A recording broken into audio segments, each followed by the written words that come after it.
Hey guys, it's your girl Lira, and you're listening to Self Reflection Podcast. Thank you guys again for joining me on another episode of Self Reflection Podcast. Guys, I'm stuttering my words because I'm super excited, right? I'm sorry. But thank you guys so much for joining me on another episode of Self Reflection Podcast. Like always, I appreciate you guys' time.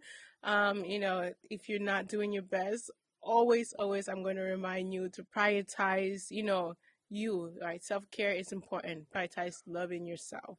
But we're not going to take too long in this intro because I want to jump right into this conversation. Today, again, we are going to be talking to Spencer Christian, but this is going to be like a popcorn, a little different Yeah. style of what we have been having on Self-Reflection Podcast. We are also going to skip the intro of Yeah. introducing Spencer because you guys are going to get familiar with listening to Spencer's voice. Today, Spencer is going to talk about the amazing and incredible people that he has interviewed in his time, being in media, right? If you listen to the other episode that we just released on Self Reflection Podcast, you hear Spencer talking about, his time in media, what that journey was like. If you haven't listened to that episode, please go right back, pause this one, and go listen to that one because you're not going to enjoy this one if you don't listen to that one as much. So, we're going to talk about Stevie Wonder first. Yeah. What was your interaction with him? Well, when I first met Stevie Wonder, I was at Good Morning America. So this would have been in the early 1990s, Yes. 91, 92. And he was going to be a guest on the show. And I wasn't involved in the interview segment in that particular day. But I went into the green room and I walked in there and I just said, good morning. And he recognized my voice, of course, because he's got that skill. And he said, Spencer, I watch you all the time. And I started laughing because, he's blind, but he said he watches me all the time. But that's what he says, Yeah. And so he said, I wanted to meet you, man. I wanted to meet you. So we shook hands and we chatted. And he was asking me about my background and where I grew up and stuff like that.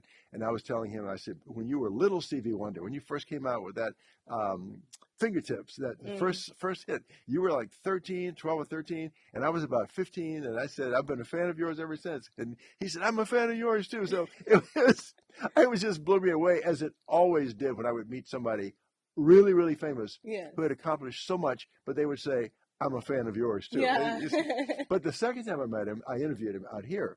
I moved here to the Bay Area in 1999, and Stevie was performing at the Concord Pavilion. I don't know if that's what they still call it, but it's a big performing theater out in, or arena out in Concord. And the station sent me out there to interview him. So I went backstage, and the moment I walked in, he went, hey, man, it's good to see you again. And I started cracking up, and we talked about, his life and how his fantastic, incredible talent, his artistry, his creativity, and it was like his energy is so strong. You just get, when you're with someone like that, you get caught up in their energy. And I had this big smile on my face. I couldn't let it go. Like this. Like that. Exactly like that. Anyhow, that was my second encounter with Stevie Wonder, and I just have so much love and admiration for him. Yes. Wow. Yeah. Did you feel like, when you met him, did you feel like there was like a transactional energy? Because I feel like I could read from my experience, I think his energy comes through the phone. I've never met him. I would love to meet you, Stevie, if you're listening. Right? I'd love to see you again too. When I watch him, right, he's performing, and also when he have talks on, on the internet today, I can feel his energy. He has the energy that you're talking about. Do you feel like you guys' energy kind of merged into Absolutely, that? Yeah. I felt like our energy merged. Sometimes I don't mean you, but a person can meet someone like that with that kind of energy, and you might feel that person's energy, but it's not an exchange of energy. When I met Stevie, it was like mutual. Like I was feeding off his energy, but I could also see that he was feeding off mine, which made me feel so special. Yeah. Like this is Stevie Wonder, and he's feeding off my energy.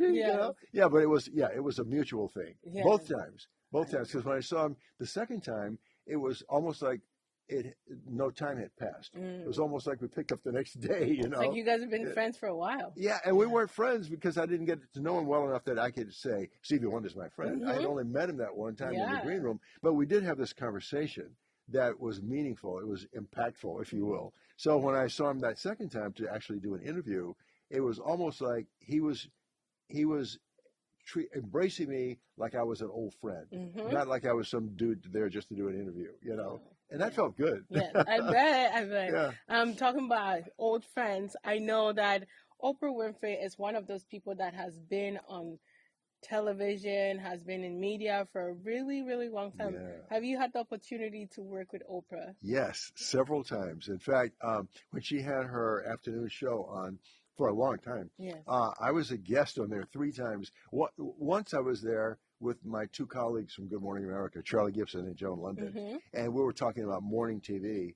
And she was asking us all the questions about how do you get up that early and how do you maintain, relationships with your family and all that. So that was interesting. But the next 2 times I was on solo, but not really to be interviewed by Oprah. She had me come on and make a guest appearance because she had these 2 young couples on 2 separate occasions that her show was sending on like a special honeymoon or something like that. And she had me come on as a surprise guest to announce to them where they were going and how long they were going to stay and where they'd be staying and all that. So that was kind of fun, But I've also interviewed her a couple of times. During my years at Good Morning America, I was filling in as host one day, and Oprah was the guest.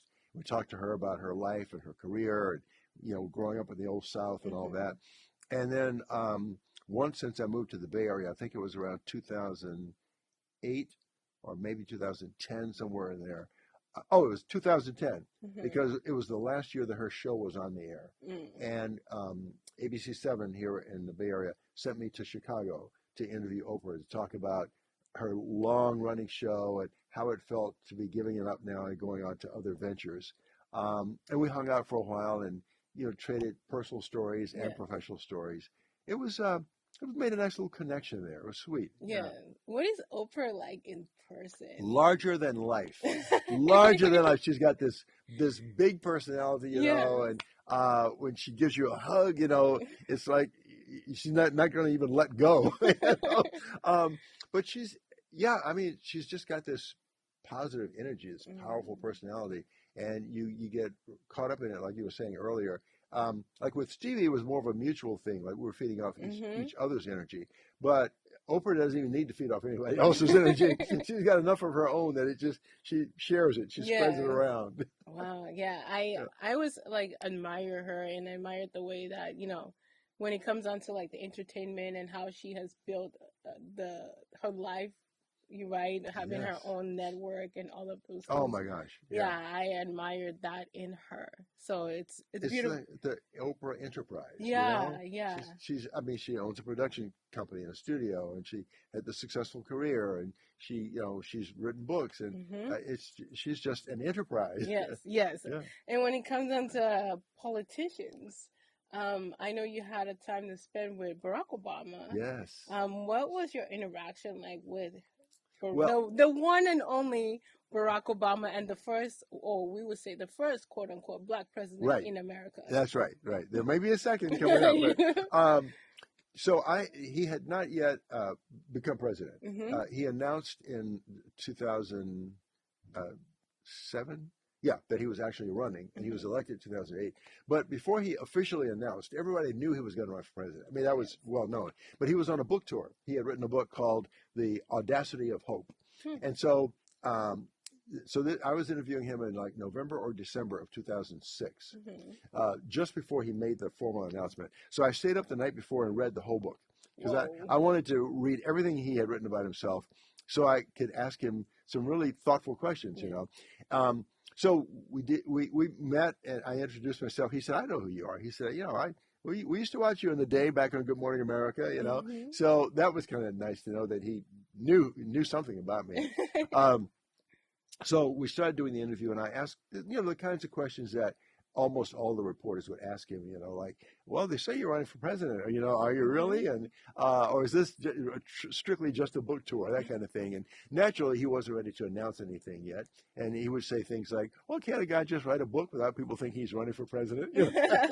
And he would give you that smile, that wink, So finally, after we went through all of that, I remembered a passage from the book where he was talking about himself as a young teenager in Hawaii, and he referred to himself as that skinny kid with the big ears because he's known for his big ears. So we have been serious up to this point in the interview, and then I said to him, I said, well, tell me this. I said, at what point in your life did that skinny kid with the big ears think I could be president one day?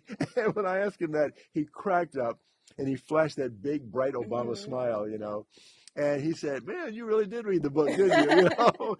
And then, and of course, he still evaded the question about running for president because he wasn't ready to announce. But he did say something thoughtful, like, I began to realize that I could achieve my dreams, whatever they were, and I began to think seriously at that point in my life about what it would take to achieve big dreams and to, live a meaningful, impactful life.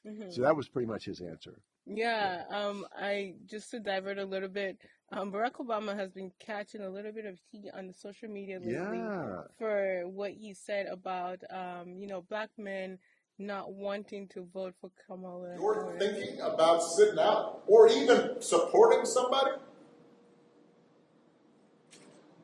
who has a history of denigrating you because you think that's a sign of strength, because that's what being a man is, putting women down. That's not acceptable. What are your thoughts on that? I listened to every word he said. Was it in Pittsburgh? I think anyhow, wherever it was. I watched the whole thing on TV and heard every word he said, and I knew then there would be some blowback. I said there are going to be people who are not going to take this the right way. Yes, but I don't want to say I endorse. I don't disagree with the point he was trying to make. We know that sexism is real. Not only white men can be sexist, black men can be sexist also. Yes. And there is something in some men that makes them feel that they don't want to feel like they are secondary or subordinate to a woman. I think that's a foolish way to look at life and to look at the genders and the sexes, but some men think that way. Yeah. And that means some black men think that way. And I have heard in the barbershop, because I go to the barbershop. Oh, I don't now, but I have been to the barbershop. But in barbershop conversation among black men, I've heard things like, I'm not going to have a woman telling me what to do, or, and it's obviously that doesn't speak for all black men, but there are some black men who do think that way. Yeah. And I don't doubt that what Obama says is true, that there are some men out there who are just not going to vote for Kamala Harris because they don't want to feel secondary to a woman. It's, it's just a fact of life. Yeah. Now, but again, that doesn't necessarily mean that every black man who votes for Trump or doesn't vote for Kamala Harris is of that mindset. Yeah. But some are, and I think it's a fact. That's true. There's a point that I wanted to make here where a lot of African American men and women as well on social media were saying that, who is Barack Obama? Yeah. How entitled, what gave him that right to be able to say something to black people in America? Like, I've heard that criticism too. And I understand where the question is coming from. Yeah. But look at the bigger picture of well-known people, whether they be former presidents like Obama or celebrities like Oprah or Beyonce, who are campaigning for Kamala Harris. They're all, in effect, saying this is how you should vote because I think this is what is best for all of us. They're all saying that. Yeah. So, but the fact that he was in that intimate setting, like the barbershop setting, and he said it, he didn't sugarcoat it. Yeah. He just came out and said the way he said it. I figured that was going to get more blowback than, you don't hear people saying, who is Oprah telling me who to vote for? Or who is Beyonce telling, but they say, well, who is Obama to come and point his finger at me? And, too bad. Yes. I'm with Obama on this one. Man, we're going to switch gears so fast right now, guys. Stay with us. We're going to be talking about James Brown and your time with wow, that was a pretty excited. Excited. I'm excited for this story. Yeah. What was your time like with James Brown? Oh, when I think about James Brown, I feel good. No. And I knew that I would. So I have been a James Brown fan my whole life, right? Mm-hmm. And so this was, I'm trying to think of the year, because I was on Good Morning America from 1986 to 1999. This is probably the early 90s, like 93, 94. James Brown was a guest on the show, and he was going to perform. And I walked in the green room, and before I could utter a word out of my mouth, they were like, "Hello, James." He said, "Man, Spencer Christian, you're my man." You know, and he got up and he shook my hand, and you know, he had that gravelly voice, you know, and he started asking me all these questions about where I grew up and what it was like for me, you know, growing up in Virginia. And bear in mind, James Brown was older than I was and grew up in a tougher part of the South than I did, Georgia. But he was like he was interviewing me, you know, and he said, "Man, how did you? You know, what made you feel like you could do this? What you doing, man? I watch you all the time." And that's the same answer I gave you. My parents, you know, their encouragement, blah, blah, blah.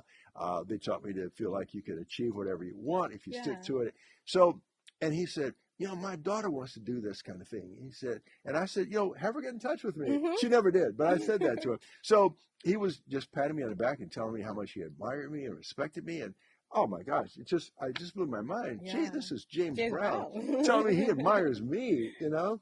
So that was our first meeting. Yeah.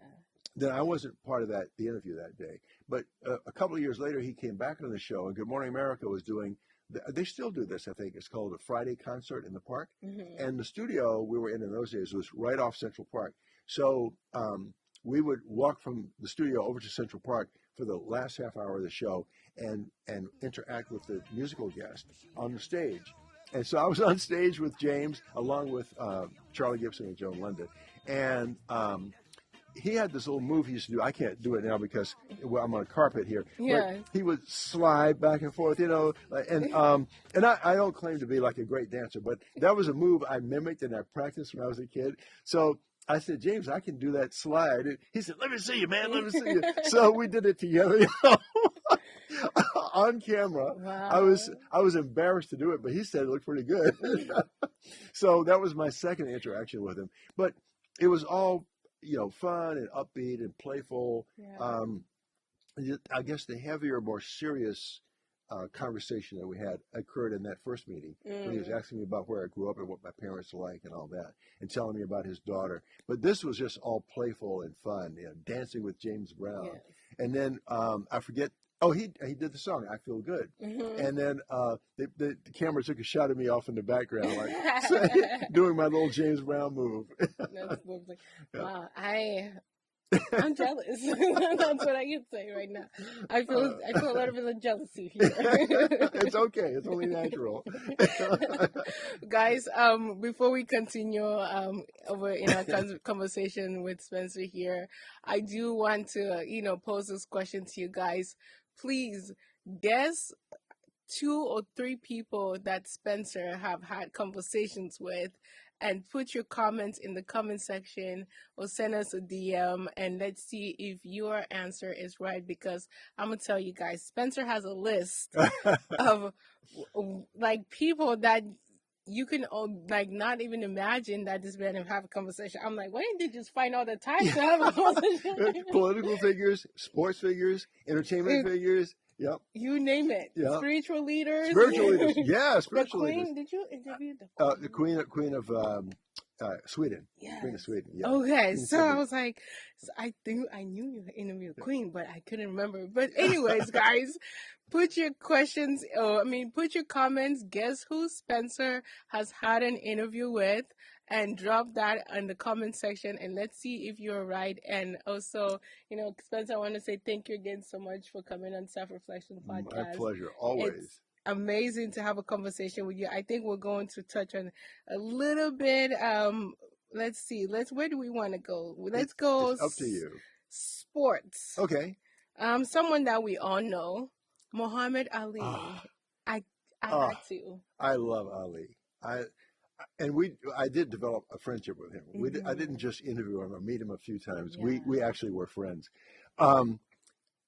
Muhammad Ali was the most charismatic person I've ever met, and I've met a lot of people. He had a magnetism about him that made everybody want to be around him, or shake his hand, or feed off his energy. Yeah. So the first time I met him, I was hosting a morning show in New York. This is before I was on Good Morning America, but I worked for the ABC station in New York, and it was 1980. He was married to a high fashion model named Veronica Porsche, and she used to come on our show regularly to do beauty and fashion tips. And Ali always came with her because he was jealous. Now, the funny thing is, he had a reputation for being a womanizer, but he was still jealous. So the first time he accompanied Veronica to the studio, when the show was over, he invited me to go out and have lunch with them. And I went, yeah, I'm in. So we're at lunch, and he was playfully using the N word. I don't want to use the word, but you'll know what I mean when I get to it. So he playfully, while we were at lunch, he playfully waved his fist under my nose and said, "I can't let you spend a whole lot of time with my wife because you're one of them pretty N words." And back in those days, I probably was. we call it a ninja these days. Pretty ninja. Yeah, that's it. So I cracked up. I laughed so hard, and he said, "No, man." He said, "I admire you, man." It was almost like the James Brown thing. I'm thinking, Muhammad Ali admires me. Yeah. I don't have a left hook. But he was telling me that he had always admired black people who achieved a position of prominence, who carried themselves with dignity. And that's what he saw in me. He thought I carried myself with dignity and pride, and he admired that. I could have just died and gone to heaven right there, you know. But that's how we started our friendship. And then whenever he'd come to New York for anything, you know, like if he was appearing at an event or something, his people would contact me and say, "Ali wants to see you, man." And I would go and meet him. We'd talk and hang out. And as the years passed and he developed Parkinson's, you know, and he had that physical decline that was very obvious. You know, he started to walk with kind of a shuffle, and his speech was a little bit impaired, but his mind was still sharp as a tack. And all those years, and wherever I bumped into him, he'd come and give me a big hug, and he would say, "You're still pretty, man. You're still pretty." So, we had a very special friendship. Yeah, you did have that like pretty outgoing thing, and you had that big old smile. Yeah. Wow, what a journey. That's all I can think about your journey, Spencer. Yeah. You know? Lira, I can't believe the journey I've had in life. I mean, I have to pinch myself sometimes. Yeah. Did I really travel there? Did I meet this person? Did I have a friendship? Like, you know, I was this poor black kid from the old segregated rural South, and from a poor family, a good, strong family, a loving family, a godly family, but a poor family. There was nobody prominent that I knew that, in high places, you know. But the travels I've had, the career I've had, the people I've met and had relationships with, I'm just so thankful. I mean, I just can't believe it. No. You said something about you having that. Muhammad Ali said you a black man. Oh, sorry. Go ahead. No. Go ahead. No, I might wait. Oh, okay, all right. I forgot to mention this as part of our ongoing relationship. Yeah. On my very, very final day on Good Morning America, it was the end of 1998. It was right around Christmas. It was my final day, and the staff of the program devoted the second hour of the show as a tribute to me, right? Of course. And so Dionne Warwick came on and sang to me, and Tom Hanks sent me a video farewell, and all these people who had been a part of my career, my life, were sending me these messages or showing up to say goodbye to me. And at the very end of the show, there was this huge stand with I knew there was some kind of portrait there, and they unveiled the portrait, and it was a portrait of Ali that he had signed for me. Oh, wow. And you know how he always used to say, "I am the greatest." On the portrait, it said, "To Spencer, you are the greatest, Muhammad Ali." And I broke down and cried. It was so touching to me. So I'm sorry I interrupted you, but I forgot to share that as part of my story. Yeah. Spencer, I feel like sometimes you're so humble that you don't.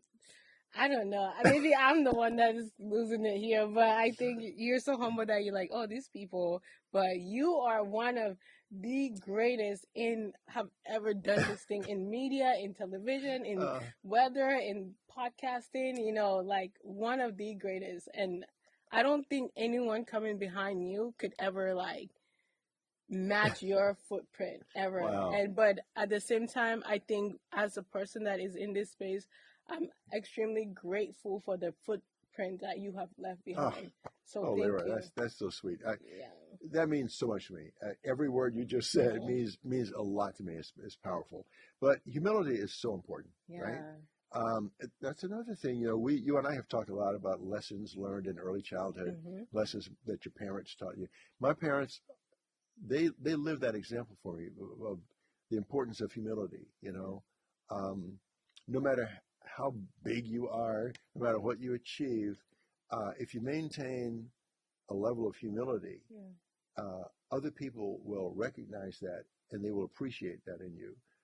And it'll make you a better person because it means that you don't think that because of your, quote, achievements, that you're any better than anybody else. You just had some good breaks that other people didn't get, and I'm thankful for all those breaks. Yes, and one question before we end this conversation here today. We have a list of people that I would love to go through. Oh yeah. I think you mentioned something about being a Black man, especially Ali telling you that the way you carry yourself with dignity. I would love for you to pass on some of that message to our Black men out there today, and Black women as well.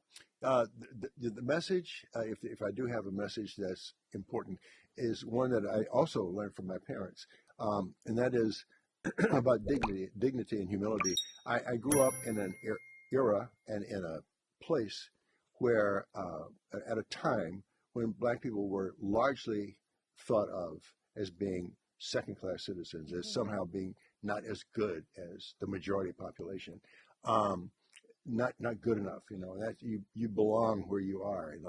That was the message society was sending to us, right? So my Black parents back in that time, and probably even today, had to somehow instill some hope in their children that a better time is coming and you need to be prepared to grab those opportunities, take advantage of them.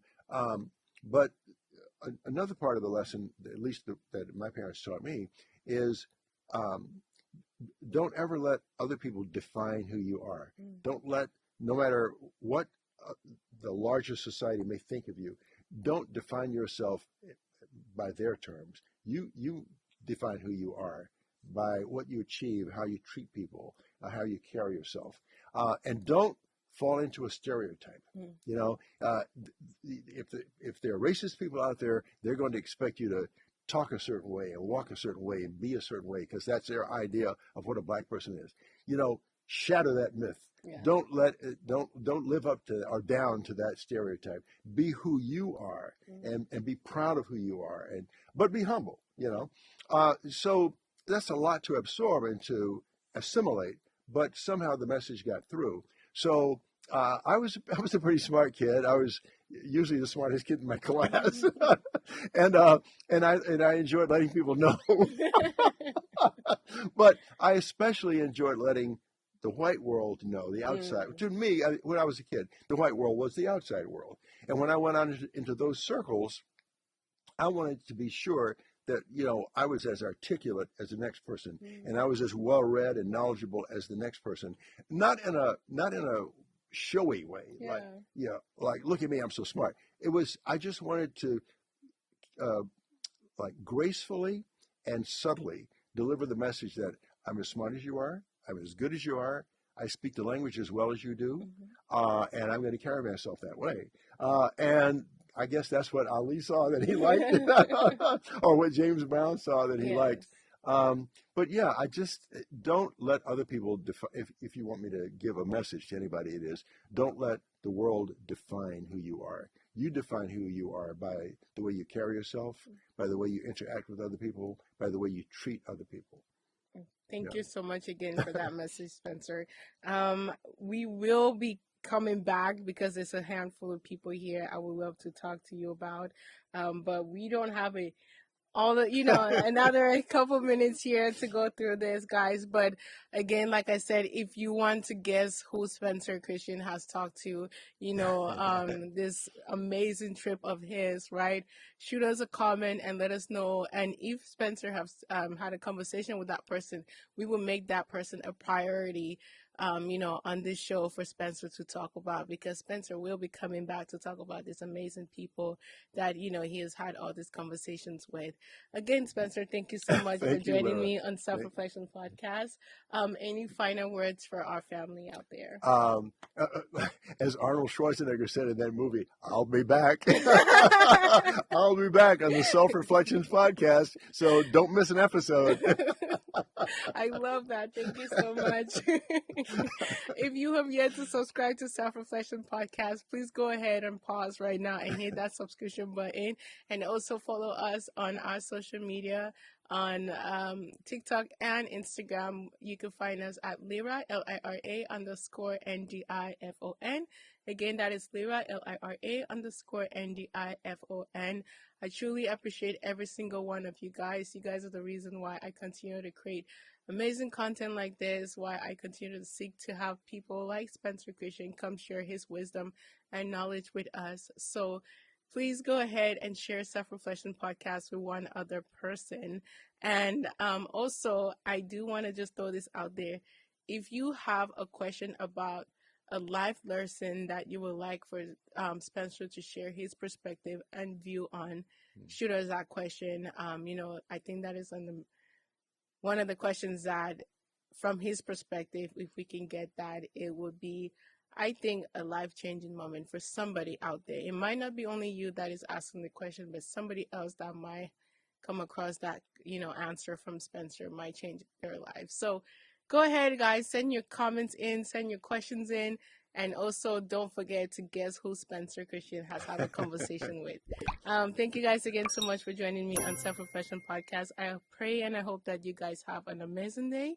Take care of yourself, love yourself, be kind, and be gentle with yourself. Until next time, you're listening to Self-Reflection Podcast, and this is your girl, Lira. Ta-da!